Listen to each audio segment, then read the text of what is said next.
The Seattle Seahawks were drafting without a playoff appearance for the first time in 6 seasons, and their acquisition and draft strategies have led to the position that they never wanted to be in. For trades, they have used first and second round picks on veterans such as Percy Harvin, Jimmy Graham, Sheldon Richardson, and Dwayne Brown.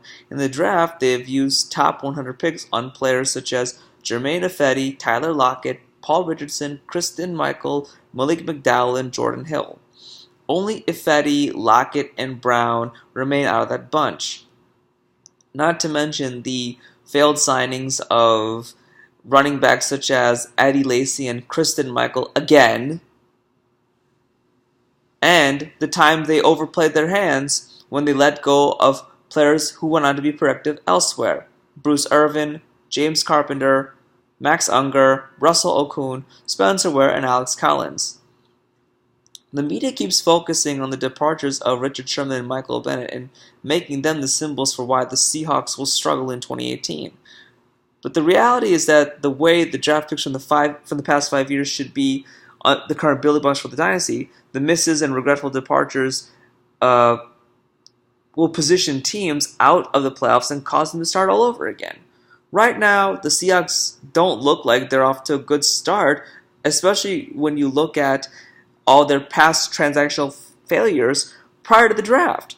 For years, their offensive lines have been worse than their running back depth, and not even former line coach Tom Cable could turn the unit around.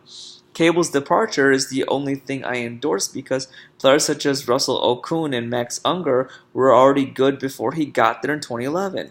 To say that he did a great job with them after they had found success right after their original offensive line coach Alex Gibbs had left before the 2010 regular season shows that the media doesn't know what they're talking about and thus wrongfully deflects blame from the real culprits. All these media pundits keep blaming the caliber of the prospects, even though that technically means that general manager John Schneider and head coach Pete Carroll are the most to blame. They brought those horrible players in. Meanwhile, other offensive line coaches like Dante Scarnecchia in New England and Mike Munchak in Pittsburgh have done a better job with almost as bad of players.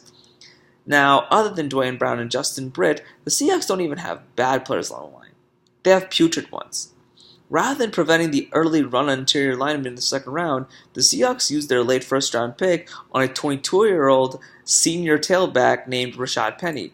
Penny was a fine prospect who led the NCAA in all-purpose yardage, but 22-year-old players at a combustible position, an injury-prone position like running back, are rarely taken in the first round.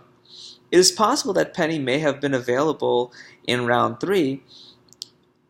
Plus, the Seahawks found success with later selections and free agents like C.J. Prosise and Thomas Rawls, proving my point how combustible running back positions can be.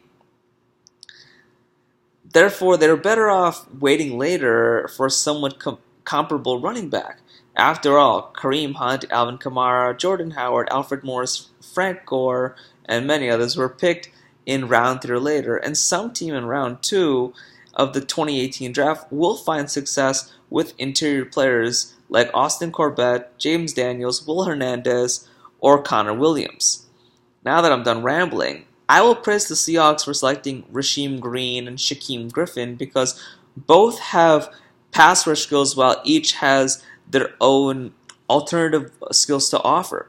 Green can eventually become a tackle pass rusher hybrid that Michael Bennett once was, and Griffin has coverage and blitzing skills that you find in tight end covering linebackers and safeties.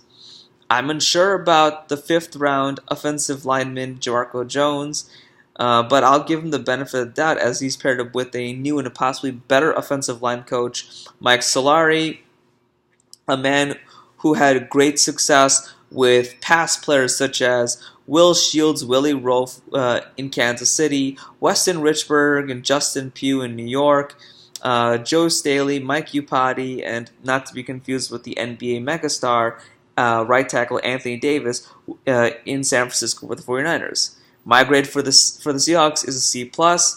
It will be up to these players to prove the justification of the grade wrong, but they're going to have to be as good, if not better, than the players of 2012, many of whom caused a lot of who caused a lot of pundits to give the Seahawks a bad draft grade during that season.